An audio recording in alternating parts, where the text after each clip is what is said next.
চর্চায় দিলীপ ঘোষ। 2026-এর আগে তৃণমূল বিজেপি হাড্ডাহাড্ডি লড়াই যখন একেবারে তুঙ্গে, তখন খোলা মাঠে যেন অ্যাকশন হিরো দিলীপ ঘোষ। রামনবমীর আগে লাঠি ঘুরিয়ে তাক লাগিয়ে দিলেন প্রাক্তন বিজেপি সাংসদ।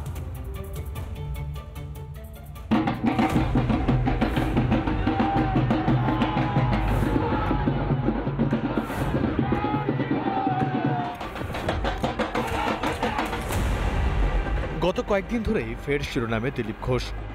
চোখা চোখা মন্তব্যে বিরোধীদের ঘায়েল করতে বরাবরই তার জুড়ি মেলা ভার। এবার আর মুখে নয়, হাতে লাঠি ও গদা তুলে নিয়ে খেল দেখালেন প্রাক্তন বিজেপি সাংসদ।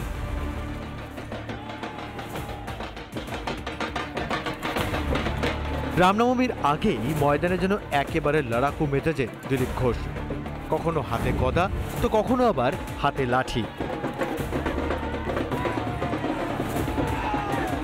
সঙ্গে তুখোর স্টান্ট, যেন বিজেপির নিজস্ব অ্যাকশন হিরো।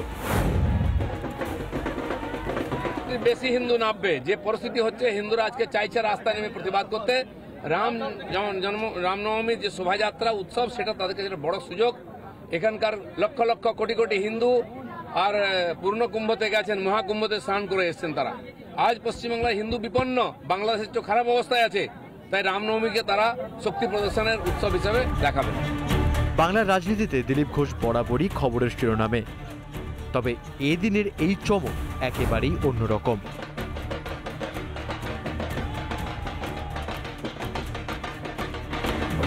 সংঘ পরিবার থেকে উঠে আসা দিলীপ ঘোষের কাছে লাঠি ঘোরানো যেন বা হাতের খেলা।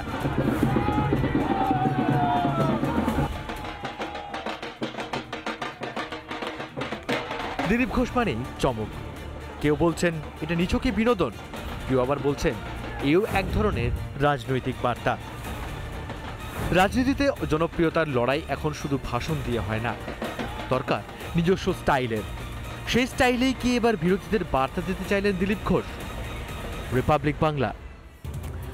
বন্ধু মোদির আমন্ত্রণে সাড়া। ভারত সফরে আসছেন রাশিয়ার প্রেসিডেন্ট ভ্লাদিমির পুতিন, জানিয়েছেন রাশিয়ার বিদেশমন্ত্রী সার্গেই লাভরভ। পুতিন আসছেন দিল্লিতে। ভারত রাশিয়া সম্পর্কে তাহলে পরবর্তী অধ্যায় কি, তাকিয়ে রয়েছে গোটা বিশ্ব।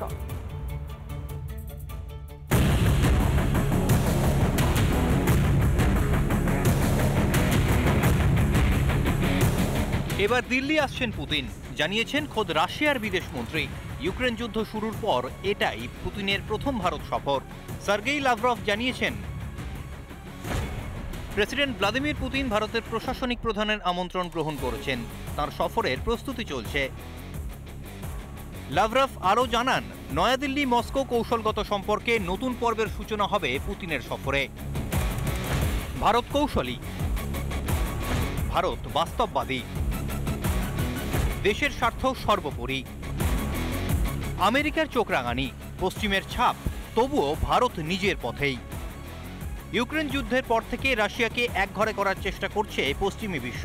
নিষেধাজ্ঞা, কূটনৈতিক চাপ সবকিছুই চলছে, কিন্তু ভারত না। ভারত পাশ্চাত্যের চাপে মাথা নত করেনি, যুদ্ধবিরতির পক্ষেই থেকেছে ভারত। युद्ध भूमि में कभी भी परिणाम नहीं निकलने वाला है। परिणाम तो टेबल पर ही निकलने वाला है। रशिया, यूक्रेन, मैं आशावादी हूं कि बहुत उन्होंने खुद ने तो गंवाया है, दुनिया का बहुत नुकसान हुआ है। ग्लोबल साउथ को सबसे ज्यादा नुकसान हुआ है, और मैं हमेशा कहता हूं कि मैं शांति के पक्ष में हूं। আবার রাশিয়ার হাতও ছাড়েনি ভারত। ইউক্রেন যুদ্ধ শুরু হতেই আমেরিকা জানায় রাশিয়া থেকে দূরত্ব বজায় রাখো। ভারতের উত্তর, আমরা কারো নির্দেশে চলি না। এমনকি রাষ্ট্রসংঘে ভোটাভুটি এড়িয়ে ভারসাম্য বজায় রাখে ভারত। দুই দেশের কৌশলগত বন্ধুত্ব অটুট। রাশিয়ার তেল আমদানি বন্ধ করেনি ভারত, বরং পশ্চিমের নিষেধাজ্ঞার মধ্যেই সস্তায় রুশ তেল কিনেছে। ভারত যে তার অকৃত্রিম বন্ধু, পুতিন কিন্তু ভারতবর্ষে এটা সেটা বুঝিয়ে দিতে চাইছে, তার কৃতজ্ঞতা স্বীকার। এবং ভারত রাশিয়া বাণিজ্য আরও বাড়বে, এটা থেকে পরিষ্কার। রাশিয়ার সঙ্গে চীনের ভালো বন্ধুত্ব আছে, রাশিয়ার বন্ধুত্বটাকে কাজে লাগাতে চাই। চীনের সঙ্গে যে সম্পর্কের মাঝে মধ্যে যে অবনয়ন ঘটেছে ভারতের, সেটা থেকে ব্যালেন্স করার জন্য রাশিয়ার বন্ধুত্বটা অত্যন্ত প্রয়োজন। এর আগেও বহুবার মুখোমুখি হয়েছেন দুই রাষ্ট্রনেতা। 2015 সালে দিল্লিতে, 2018 সালে দিল্লিতে, 2015 সালে, 2019 সালে, 2024 সালে। পুতিনের এই সফরে যেন পশ্চিমী বিশ্বকে ভারতের আরও বার্তা, আমরা স্বাধীন, ভারত স্বশাসিত। দেশের সিদ্ধান্ত নিতে নিজেরাই বিলক্ষণ জানি আমরা। রিপাবলিক বাংলা।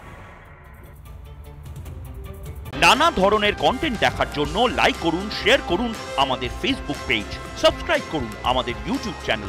পাশাপাশি অন্যান্য ব্রেকিং নিউজের জন্য অবশ্যই চোখ রাখুন রিপাবলিক বাংলায়।